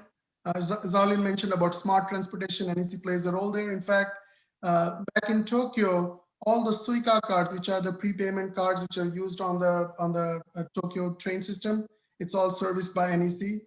And a whole bunch of other use cases across the world, right from watch list detection, immigration control, fraud detection, ultimately in the service of security, safety, efficiency, and fairness. So we've installed close to 1,000 systems in 70+ countries worldwide. And I want to just talk briefly about 2 or 3 of these. The Western Identification Network. So roughly 15 or 18 states in the western part of the US, all the driver databases, the fingerprint databases are maintained by NEC. And over the last so many years, and we have work cut out for us for the next 15, 20 years there. CBP started using the Customs and Border Protection, started using NEC systems for the air entry exit using facial recognition. So pretty much all the incoming passengers and passengers who leave, their face is compared with the facial template stored in NEC systems. Indian National ID. Some of you might know, India implemented a national ID system in the last 5 years, roughly 1.1 billion people in the database using a combination of face, iris, and fingerprint. And NEC has been one of the 2 vendors that's playing a critical role there.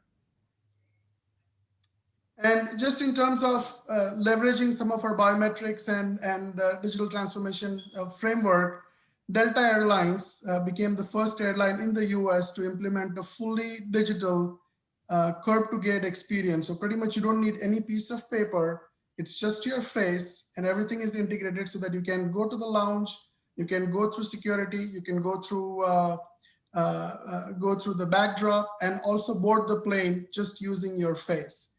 Obviously, because of COVID, things have slowed down, but up until then, many other airports for Delta had implemented this technology. And the most important part of this was the human factor, which is, while it saves time for all the passengers while they're boarding the plane, the most important part is the smile on their face, as you see, because the experience becomes so much frictionless and seamless. And then more recently, we are also in the process of digitizing the entire the process for the Star Alliance. Star Alliance, you might know, is a network of about 18 airlines, 18 or 24 airlines, roughly 180 million customers. And extending the Delta experience to all the airlines in the Star Alliance ecosystem, that's a huge project. We've embarked on it. The airports which are going live as we speak. But the idea would be that being able to use your face for a seamless entry and exit through the entire system. Fukushima-san mentioned about the Tokyo Olympics, and we really hope it all goes well and we're able to conduct the Olympics. But NEC was chosen as the biometrics partner for Tokyo Olympics. So which means that pretty much for security and all other use cases, close to 300 to 400,000 athletes and media representatives and volunteers would be going through NEC system for facial recognition. And more importantly, just in the last week or two, I think a decision was also made or close to being made that NEC will also be used for contact tracing once the Olympics is on. I wanted to end with this one slide, which is within biometrics and all the other work that we do in blockchain, AI, and all the other new technology areas, emerging technology areas, it's very important to keep the goal in mind. And so on one side, you have the NEC, the WISE, which is our AI platform. We have BioIdiom, which is our biometrics platform. It's all used in the service of safer cities and smarter cities on one side, and on the other side, value chain innovation in corporations. At the end of it, though, it is important that whatever we do, it's socially accepted, it's beneficial. And for that reason, it's very important to have our principles right. So last year, NEC actually published the NEC Group AI and Human Rights Principle. And it's very important that all the activities that we do, all the research that we do is in compliance with these principles. We're not using AI and other technologies for things which can actually go out of control, essentially explainable AI or white box AI. So we are very focused on that and doing the right things in ethical manner so that digital trust and privacy and human rights can be sustained. So we'll end with that. Our theme is orchestrating a brighter world. And through all the things that I talked about, we are bringing together towards our vision of digital transformation across the world. So with that, I'll transition to Rushi. Thanks, Rushi. Thank you, Jay. Really interesting work on biometrics. I didn't know a lot of those facts. Very interesting. Thank you guys so much for taking the time to walk us through those presentations. Now I'll ask you guys some questions. So this is a Digital Transformation 2030 panel, so you should expect this question. But let's say it's year 2030, it's January 1st, 2030. What are you looking back on? What are you saying? In 2020, I didn't have this technology and I don't know how I didn't live. I don't know how we lived like that. And it can be both in your personal life, consumer side, it can be on the enterprise side, the B2B side, but what is that one technology that you think you'll be looking back at in a decade and saying, how did we ever get along without this? Jay, I'll let you start with that. Sure. So I know there's a lot of buzz around whether it's 5G or AI or IoT or blockchain. The one thing which I think we really need, and there's a lot of action in that field, is the field of digital identity. So right now, our physical world and digital worlds are kind of disconnected. It's very important to bring those two identities together in a manner which can be trusted, in a manner which can be shared, but at the same time, you can preserve your rights, your privacy, in a manner that there's no fraud. And it's very important for that reason that each of us, just like IoT devices, have an IP address. What's my address? Mm-hmm. How can I decide what information is shared about me? I think all that leads to digital identity. A lot of actions already happening on that front, and using a combination of biometrics and blockchain, along with all the legislative changes that may be necessary. I truly feel that digital IDs will transform completely the customer experience, personalization, but also the way public services get consumed. It'll also help foster digital government. And most importantly, I think digital inclusion across the world in a very big way. Very interesting. Thank you, Jay. I love that answer. Something for me to think about as well. Very interesting. Xiaolin, you're next. Okay. So just like what I already showed you, when we are sitting here, year 2020, October, and we would look back and all the technology I was showing, can you imagine, if you don't have a personal computing, or if your personal computing is not connected, or you don't have a mobile phone, it is very hard. So as mentioned, I was imagining, next, as mentioned, I was thinking of is a multi-dimensional innovation technology will change the world and also change our life. But if you just ask me, you have to say one thing. One and thing. I would speculate maybe the personal medical, like 30 years ago, when I think back, oh my God, I cannot imagine. I'm not receiving the kind of personal medical service that I'm getting today. And because a lot of others, I know our communication will get faster and faster, and our car is going to get better and better, and less energy will be wasted. But this kind of personal medical service, something to me right now is still, I can use my imagination and thinking about a lot of things. So I would say maybe that is something I will feel most of the exciting. But again, the background, the semiconductor behind the scene we have to go to maybe nano power instead of micro power and the millipower today, right? So a lot of key, I call breakthrough technology need to happen. And the form factor, maybe every pill we're taking, there's some electronics there, right? And then it will go through your body actually, and then monitor your body in the most precise way. So all these things are possible in 10 years. I love it. Yeah, I think health is on the forefront of everyone's mind right now. And finally, Cindy, what do you think? Yeah, I'm going to take it from a B2B perspective a little bit. Consumers definitely aren't going to feel this in a decade, but one of the things that IBM thinks about is this next decade as what we call the quantum decade. And what that means is that by 2030, we think that quantum advantage will be achieved. And what we mean by that is that will be the point where quantum computing demonstrates a significant business advantage and performance improvement over classical computers. And again, consumers are not going to have quantum computers on their desks. Maybe not in my lifetime. Maybe ever, but I don't know. But I think that if you combine sort of the far look out toward the end of the decade relative to quantum with what IBM also calls the 5 and 5. So every 5 years or every year we look 5 years out and see, sort of what we think relative to technology.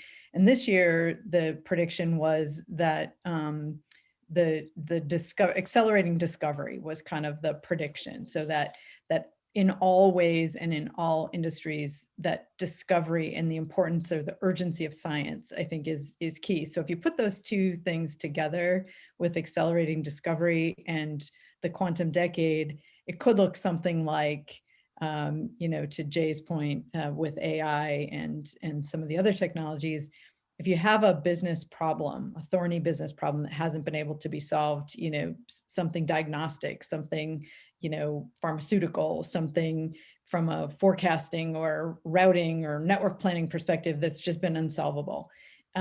AI might consolidate all of the human knowledge that exists on that particular problem.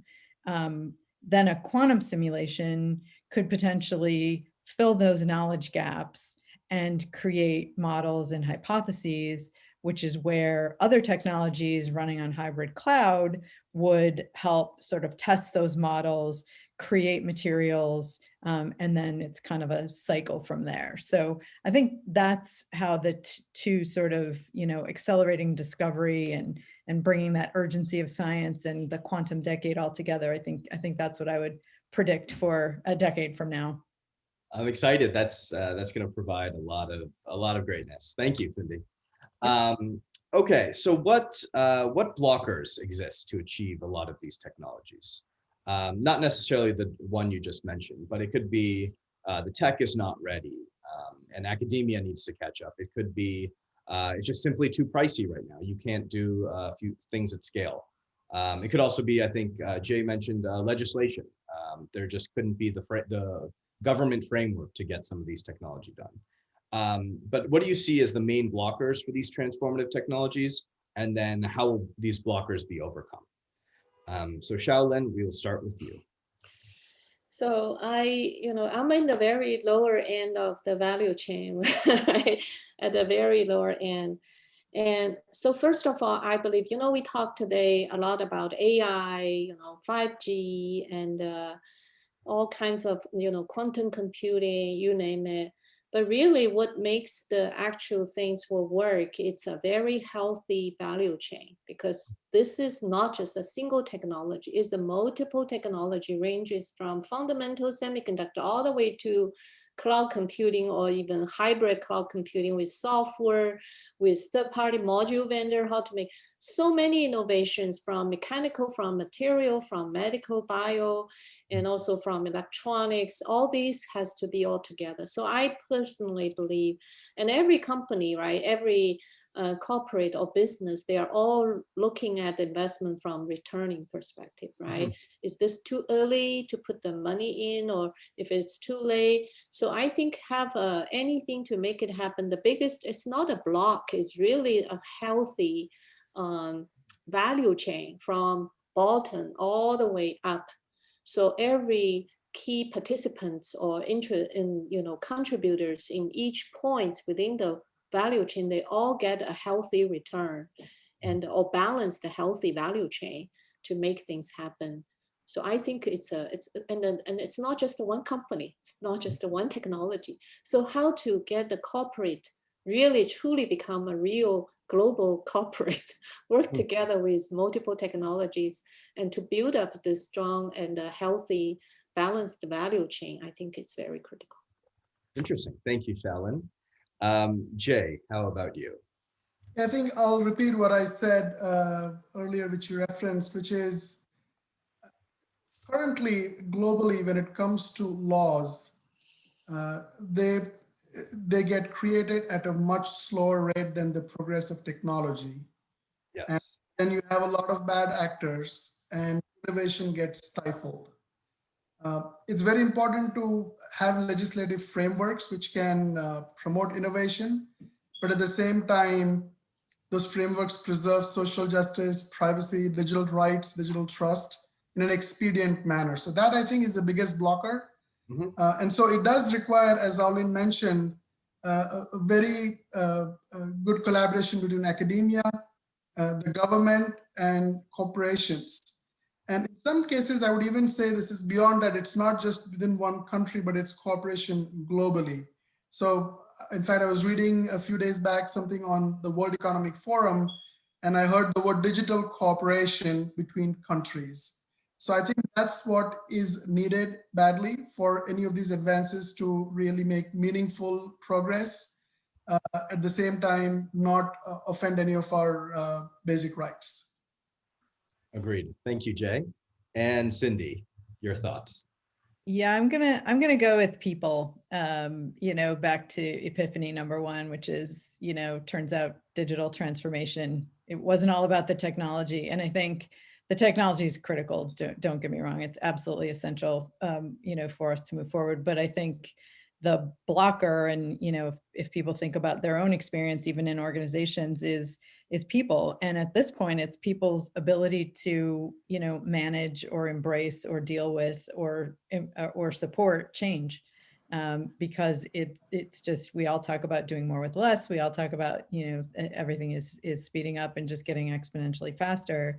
And I think the leaders of organizations that can figure out how to pair the technology investments and the technology advances with the people and their ability to, feel safe enough to, be wrong about certain things and come back and try again and innovate and grow, and just give them the sort of environment where they're able to figure out how to manage that change without, completely becoming overwhelmed and burning out. So I think it's going to come down to people and their ability to take advantage of, harnessing the current pandemic in order to help, prepare for future disruption.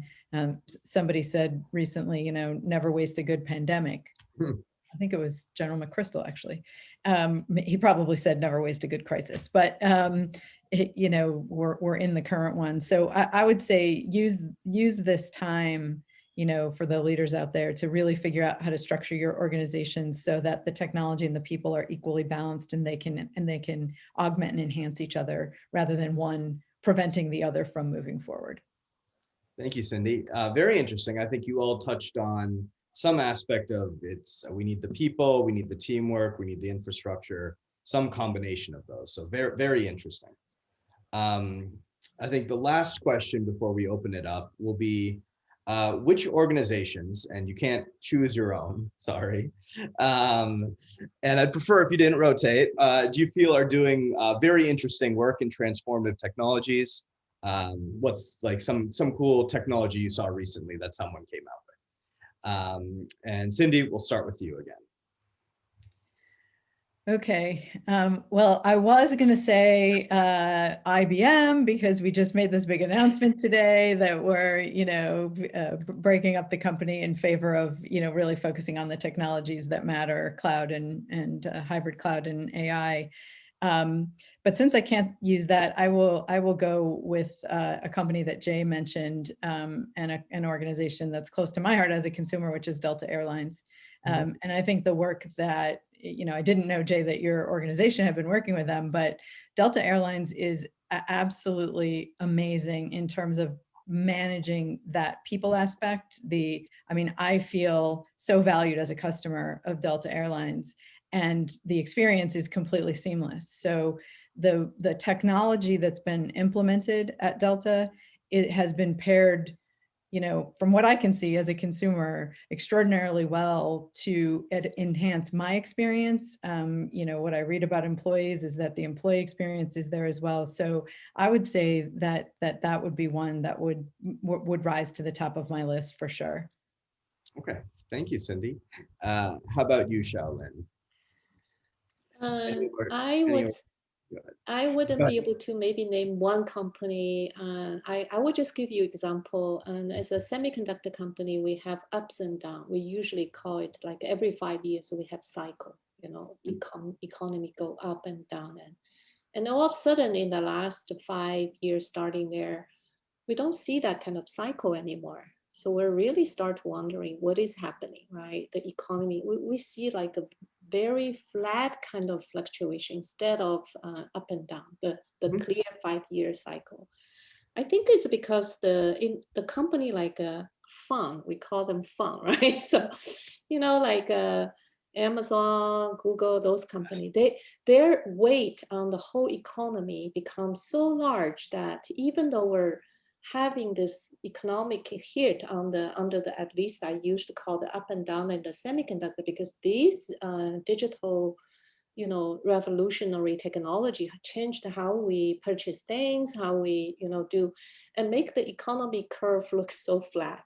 So if you want me, you know, label who are the one, maybe not one, but these are the forerunners in my opinion.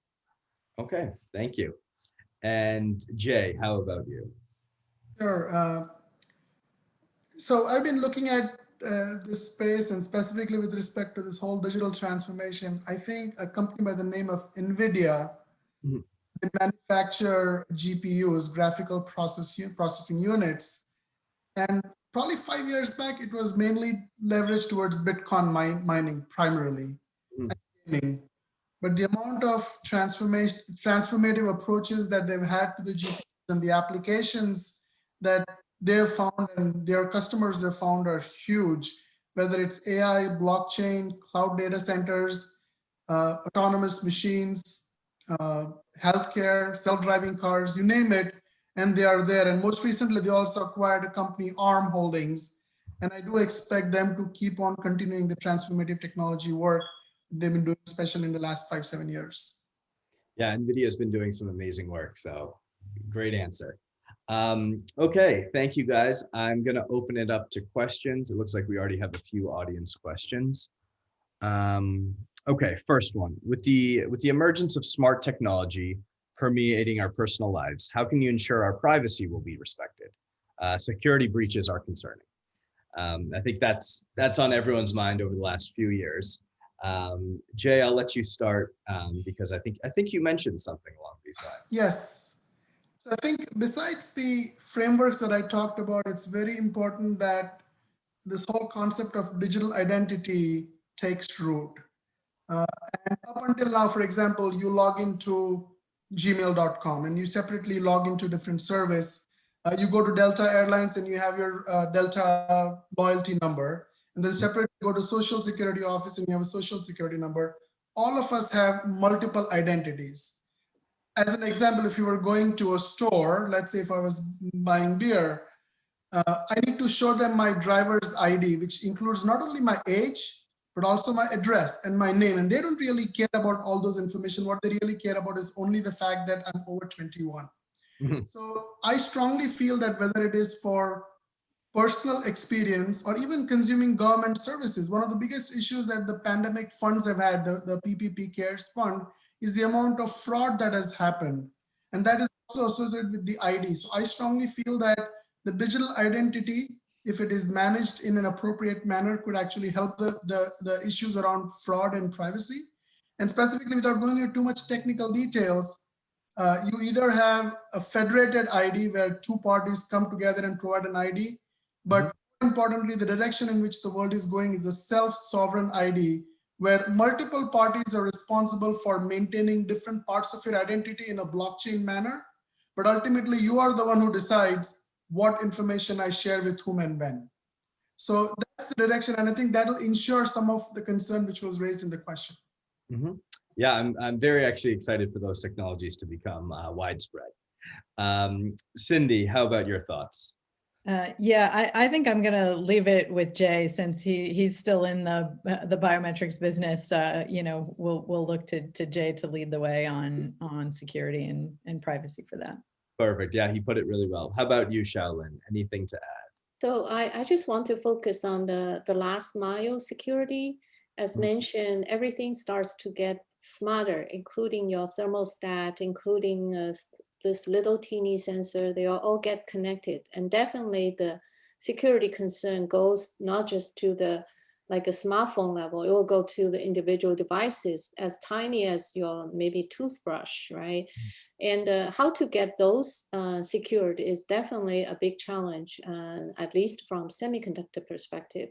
So just two things. One thing I just want to share with you a little bit. So talking about blockchain, which is the foundation technology for the cryptocurrency, right? But you know how much computation power it takes. People start to harvest, right, to the in the computing farm to get this. It's a huge amount of computing power. And how to make it, one topic we're looking at is how to leverage the blockchain, but on the other hand, optimized in the super low computation power environment. And for example, we try to leverage a very tiny blockchain technology, but into the semiconductor ICANN for the pairing. This pairing is one big, it's exchange things, see you're the one I'm trusted, right? And another area we're looking at the semiconductor level is the per chip root of cost, root of trust. As you know, every security key is based on some initial seed, and that is the seed, we call it the root of trust, is the original, do we trust this original information? And this root of trust in the we usually do it at the personal level or device level. Now we look at the chip level. So for example, we're leveraging the variety of the SRAM and FRAM technology itself and get something called PUF. I don't know if you hear about that. The PUF is it's a root of trust per chip. So everything built a smartphone, every chip even within the phone has its own sort of unique identity. So if you think, your identity goes from personal level all the way into the individual chip level, and I'm sure it will make the device very, very secure, but still have a long way to go. This is just, we're at a very early stage. Perfect, thank you. All right, thank you everyone. I think it's time to wrap up. I'm personally very excited about the future and everything you guys have mentioned today. So thank you, Jay, thank you, Cindy, and thank you, Xiaolin. And I'll hand it off to you, Susan. Bye. Bye. Thank you. Wow. That was amazing. I with the panel discussion on trade with our